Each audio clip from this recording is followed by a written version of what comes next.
Look at the conversion lines, the concept of depreciation, NIT and NFIA. Depreciation, you all know, you have read in accountancy also, that it is the wear and tear cost of fixed assets. It is also known as replacement cost or current replacement cost. इसका मैं example देती हूँ आपको. Suppose you have bought A car today, 5 lakhs की आपने car ली, और जैसे जैसे टाइम आपका पास होगा, धीरे धीरे टाइम के बाद उसकी जो वैल्यू है वो डेप्रिशिएट हो जाती है. तो जब भी आप उसको मार्केट में रीसेल करना जाएंगे तो वो आपको 5 lakhs रुपीज़ नहीं मिलेंगे. Suppose you sold it out for rupees 4,80,000, जो 20,000 है, इट इज़ डेप्रिसिएशन. वो वैल्यू उसकी जो कम हो गई है, दैट इज़ डेप्रिसिएशन. तो जब भी हम ग्रॉस वैल्यू में से डेप्रिसिएशन की वैल्यू लेस कर देते हैं, वी गेट नेट वैल्यू. इसी तरह से नेट वैल्यू को अगर हमें ग्रॉस बनाना है तो डेप्रिसिएशन ऐड हो जाएगा. Second concept was of NIT, net indirect taxes. Net indirect taxes are always calculated like indirect taxes minus subsidies. अब जब भी हम मार्केट में अपना प्रोडक्शन लेके जाते हैं, उससे पहले जब भी प्रोडक्शन होती है, तो I have also told you in the last video that factor cost पर हमारा प्रोडक्शन होता है, because we have hired factors of production and we have paid rent, interest, profit and wages. These are our factor costs. So factor cost पर हमारा production as soon as it comes out of the production boundary, the goods are estimated at factor cost. तो उसके बाद जब हम उसको cell करने के लिए मार्केट में लेकर के जाते हैं, तो गवर्नमेंट हमारे ऊपर बहुत सारे टैक्सेस लगाती है. कस्टम ड्यूटीज़ है, आपका एक्साइज ड्यूटीज़ है. तो अब तो खैर goods and services tax single tax कर दिया गवर्नमेंट ने.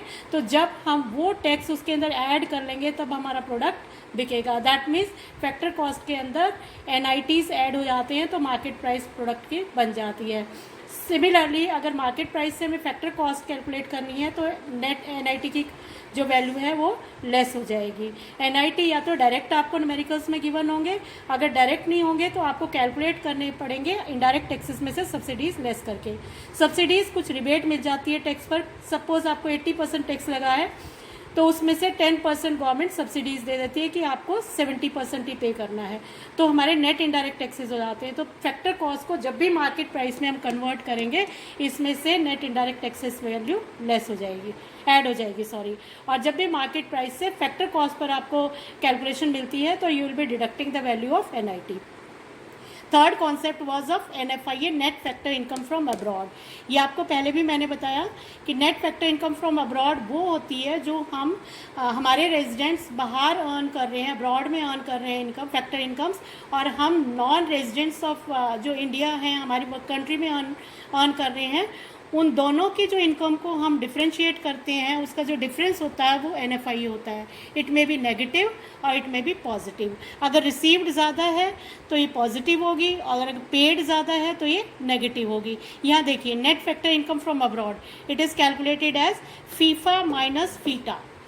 Factor income from abroad minus factor income to abroad. और इसका कॉन्सेप्ट यूज़ कहाँ होता है? जब भी हमें डोमेस्टिक से नेशनल बनाना है तो हम NFIA का कॉन्सेप्ट यूज़ करेंगे.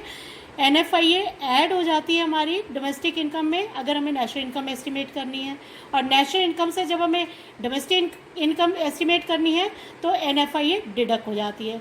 बस थोड़ा सा एग्रीगेट्स में से आपको ये ध्यान रखना है कि डोमेस्टिक जो इनकम होती है हमारी वो NDPAT FC होती है, और नेशनल इनकम हमारी NNPAT FC होती है.